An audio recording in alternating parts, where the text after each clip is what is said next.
Good day, I'm Stephen McHugh, and this is your JIS News for Thursday, July 28, 2022. The House of Representatives has approved the Electricity Net Billing Regulations 2022 to provide opportunities for fuel diversification and renewable energy sources.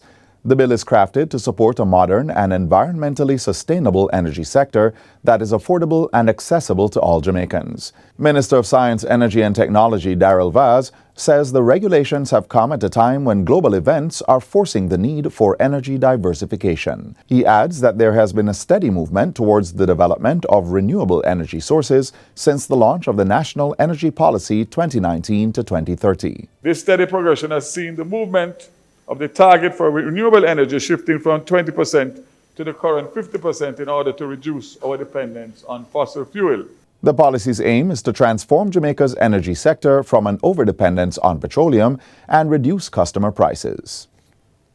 Of the 685 calls made to Crime Stop in 2021, 28% were in relation to illegal firearms and ammunition. This is contained in the Planning Institute of Jamaica, PIOJ's 2021 Economic and Social Survey. The analysis shows that most calls were in relation to gunmen, wanted persons, drug-related, lottery scamming, and murder. The report further reveals that of 67 arrests made, most were for illegal possession of firearm, followed by illegal possession of drugs, breaches of the Disaster Risk Management Act, and murder. Other notable successes for the program in 2021 are the seizure of 36 illegal firearms, 582 rounds of ammunition, and narcotics valuing approximately $12.7 million.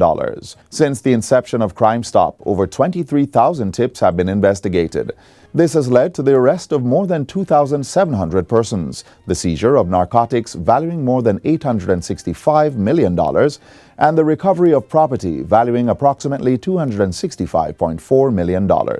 Plans are advanced to acquire 50 additional trucks for the National Solid Waste Management Authority, NSWMA. This was disclosed by Minister of Local Government and Rural Development, Desmond McKenzie, during his address at a recent town hall meeting in Port Maria. He says the additional units should enable the NSWMA to significantly improve garbage collection services island-wide. You will see over the next couple of weeks works taking place across the country to deal with the issue and to give the country a different look, a different feel. However, the minister stressed that while solid waste collection was the NSWMA's duty, Jamaicans also had a responsibility to dispose of their garbage responsibly. He indicated that government continued to explore the prospect of divesting garbage collection services.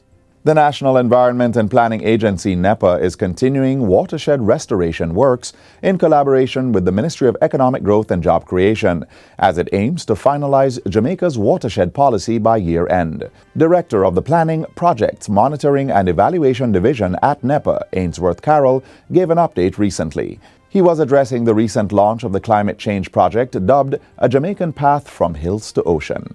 This policy defines an integrated water resources management approach, and critical also in this policy is a framework which will continue to build out the interventions necessary for watershed areas management model, WAM, and the full development of the payment for ecosystem services mechanism. Mr. Carroll also outlined results from previous watershed restoration projects as he endorsed the new climate change initiative. This project intervention will enhance previous interventions undertaken in the Yalas and Hope River watershed management areas projects, where we trained over 400 farmers and rehabilitated over 500 hectares of degraded lands. And finally, approximately 30,000 spectators are expected to attend this year's Grand Gala inside the National Stadium.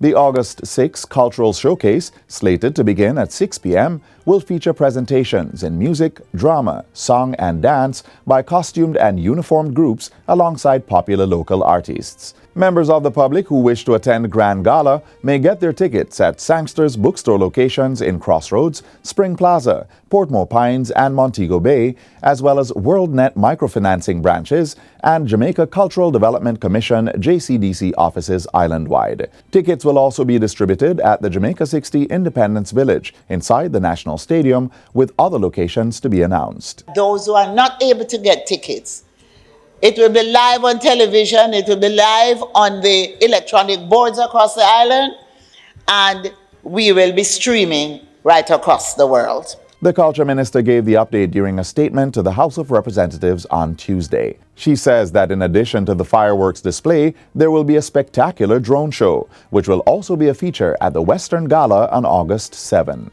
We're going to have a flyover by a friendly country, and we're going to have paratroopers from Guyana participating in the event as well. Jamaica 60 celebrations on Independence Day will be held across the island and will include flag-raising ceremonies, sports festival, mini gala, gospel concerts, street dances, among other activities.